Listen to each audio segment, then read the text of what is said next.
Hello दोस्तों, नमस्कार। कैसे हैं आप सब? आशा करता हूँ आप सभी लोग ठीक होंगे और अपने एग्ज़ाम की तैयारी भी भली भांति कर रहे होंगे।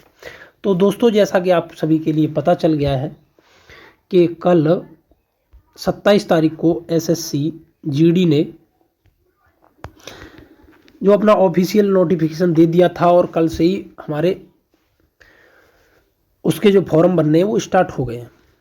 तो आज हम बात करने वाले हैं कि फॉर्म कब से कब तक चलेंगे और साथ ही साथ हमारा मेन फोकस रहने वाला है कि इस बार का जो सिलेबस में बदलाव हुआ है वो क्या बदलाव हुआ है, इस बार कितने क्वेश्चन कर दिए गए हैं और कितना टाइम रहने वाला है। तो ये सारी बातों पे हम चर्चा करेंगे और साथ ही के साथ ये भी देखेंगे कि कौन कौन से डॉक्यूमेंट फॉर्म फिल करते समय तुम्हें लगाने हैं जिससे कि आपके लिए आगे कोई परेशानी का सामना न करना पड़े। ये सभी बातें हम जानने वाले हैं और साथ ही साथ देखेंगे जैसे इस बार का जो यहाँ पे सिलेबस में बदलाव कर दिया है तो उस सिलेबस को आपको कैसे मतलब लेना है, इस बार का जो सिलेबस है उसको कैसे ट्रीट करना है इस बार का। तो वो सभी बातें हम जानने वाले हैं। आइए चलते हैं तो देखते हैं एक वन बाई वन, देखते हैं क्या क्या ये नोटिफिकेशन में आया है। तो आइए चलते हैं। तो सबसे पहले अगर हम बात करें तो नोटिफिकेशन की डेट, जो सबमिशन जो डेट है एप्लीकेशन की वो 27/10/2022 है हमारी, ठीक है ना। इसकी लास्ट डेट जो है 30/11 और 2022 है, ये हमारी डेट दे रखी है यहाँ पे, ठीक है ना। और ये चालान फीस 1/12/2022 तक है, ठीक है ना। अब इन्होंने जो एग्ज़ाम कंडक्ट कराने की बात करी गई है और एसएससी है अपना जो कैलेंडर पहले ही जारी कर देता है और लगभग उसी डेट में एग्ज़ाम करा लेता है। तो इस बार एग्ज़ाम में भी ज़्यादा टाइम नहीं मिलेगा। जनवरी में ये एग्ज़ाम कंडक्ट करा रहे हैं, 2023 में जनवरी में एग्ज़ाम कंडक्ट करा लेंगे। क्योंकि जैसे पिछली बार देखा जाए तो जो इससे पिछली बार की जो भर्ती है उसको भी काफ़ी जल्दी इन्होंने करा लिया है, ठीक है ना। क्योंकि अब उसका मेडिकल हो गया है, उसका केवल रिजल्ट ही आने वाला है, तो कुछ दिन में उसका रिजल्ट भी दे देंगे और इसके बाद ये फ्री हो जाएंगे, एसएससी बोर्ड फ्री हो जाएगा फिर। और बीच में इन्हें कराना है केवल एसएससी सीजीएल, तो यहाँ तक एसएससी सीजीएल के बाद ही दिसंबर के बाद ही इस काम करा लेंगे। तो आइए चलते हैं, मेन चीज़ रहने वाली है हमारी इसका सिलेबस क्या है। बाकी का तो ये पढ़ना ही है तुम्हें। तो पूरा नोटिफिकेशन देखो। एज रिलैक्सेशन की बात करें तो एज रिलैक्सेशन में एसटी के लिए, एससी और एसटी के लिए 5 साल की छूट दी गई है, ओबीसी के लिए 3 साल की छूट दी गई है और एक्स सर्विसमैन के लिए भी यहाँ पे 3 साल की छूट दी गई है, ठीक है ना। और आगे अगर हम बात करें तो देखो यहाँ पे नोटिफिकेशन काफ़ी बड़ा है हमारा।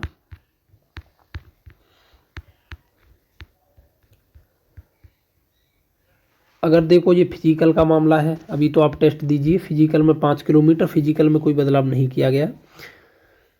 तो फिजिकल में मेल के लिए 24 मिनट में 5 किलोमीटर रेस है, ये पहले भी था ऐसा ही।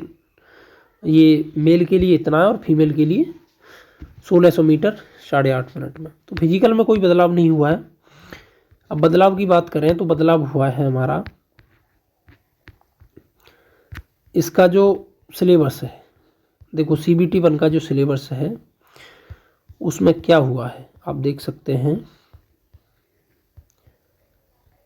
यहीं पे दे रखा है, ये रहा हमारा सिलेबस। तो अगर हम सीबीटी 1 इसके सिलेबस की बात करें, जो एग्ज़ाम की बात करें, तो एग्ज़ाम देखो इसमें सिलेबस में देखा जाए तो क्वेश्चनों की मात्रा जो है कम कर दी गई है। 20 क्वेश्चन रहने दिए हैं। मतलब इसका मतलब यह है कि अब 80 क्वेश्चन होने वाले हैं हमारे, ठीक है ना। ये कर दिया गया 80 क्वेश्चन रहने वाले हैं, कैरिंग 2 मार्क। ये जो प्रत्येक क्वेश्चन है वो 2 मार्क का रहने वाला है, ठीक है ना। 80 टोटल क्वेश्चन है, 2 मार्क का रहने वाला है। तो मार्क रहेंगे 160 मार्क रहने वाले हैं यहाँ पे। अगर हम क्या क्या रहने वाला है, सिलेबस वही है, मतलब जो 4 विषय आती थी वही है, ठीक है ना। लेकिन क्वेश्चन की मात्रा कम कर दी गई है। जैसे जनरल अवेयरनेस, ये तुम्हारा वो general intelligence, reasoning 20 number, 20 question है 40 नंबर के। मैथ है हमारा, मैथ भी 20 नंबर का ही है। जीके जीएस 20 नंबर की और हिंदी 20 नंबर की। तो टोटल मिलाकर के 80 क्वेश्चन रहने वाले हैं। और अब इन्होंने टाइम कम कर दिया है। पहले 90 मिनट मिलता था, तो 90 मिनट की जगह पे अब हमें 60 मिनट देंगे। तो अब आपको उसी हिसाब से ट्रेंड होना है। अब जीडी वो जीडी नहीं रही जैसे कि पहले आराम से हो जाता था, क्योंकि पहले नेगेटिव मार्किंग नहीं था तो थोड़ा सा सरल भी पड़ जाता था। लेकिन अब देखो भर्तियां भी कम कर दी हैं लोगों ने, साथ ही साथ टाइम भी कम कर दिया है। जैसे सीजीएल में टाइम देते हैं 1 घंटा, उसी प्रकार का सीजीएल और सीएचएसएल के टाइप का ही यहाँ पे 60 मिनट इन्होंने टाइम को कर रखा है। तो अब यहाँ पे एग्जाम के साथ साथ आपको स्पीड मेंटेन भी करनी है, ठीक है ना। और स्पीड मेंटेन हमें कहाँ पे करनी है, मैथ पे करनी है और रीजनिंग पे कमांड बना के रखनी है, जिसका यहाँ पे अच्छा स्कोर होगा। और अच्छा स्कोर कब होगा, क्योंकि अब 60 मिनट है तो भाई मैथ के हमें पूरे के पूरे लेने के लिए हमें आना तो चाहिए, आने के साथ साथ ही हमें क्या करना पड़ेगा, यहाँ पे स्पीड पर भी टाइम देना पड़ेगा, थोड़ा सा स्पीड भी बनानी पड़ेगी। तो ये जब आप एग्ज़ाम देने जाएं उससे पहले इन दोनों चीज़ों पे कमांड बना के चलें। और मैं बताऊंगा आपके लिए मैथ में कि आपके लिए स्पीड कैसे कम करनी है, ठीक है ना। वो मैं आपके लिए एक एक लेक्चर डालता रहूँगा कि आपको बनाने के साथ साथ स्पीड को कैसे मेंटेन करना है, ठीक है ना। अब देखो सबसे बड़ी बात और क्या हो गई है यहाँ पे, अब आप तुक्का तो बिल्कुल लगा ही नहीं सकते, क्योंकि अब इस बार जो नेगेटिव मार्किंग है आज तक नहीं आपने देखी होगी। देखो 0.5 मार्क की है, ठीक है ना। तो लगभग ये 0.5 मार्क दे रहा है तो 1/4 ही हो जाएगा। चलो ठीक है, नेगेटिव मार्किंग तो 1/4 ही है मार्क है, सही है ना। मैंने समझा कि शायद 1/2 की है, लेकिन 1/2 की नहीं है, ये मार्क दे रखा है। There will be negative marking 0.5 mark की है, तो 2 नंबर का है तो 0.5 निकालोगे, ठीक है ना। तो 1/4 ही आ जाएगी। तो नेगेटिव मार्किंग वही है। तो आपको नेगेटिव मार्किंग मतलब तुक्का कम ही लेना है, लेकिन 1/4 की ज़्यादा नहीं होती है, 1/3 की थोड़ी सही है, लेकिन 1/2 की तो अभी बहुत ही कम है, किसी किसी एग्जाम में देखने को मिलती है। तो ये हमारा सिलेबस रहा, कब से कब तक फॉर्म भरे जाने हैं इसके बारे में हमने जान लिया है।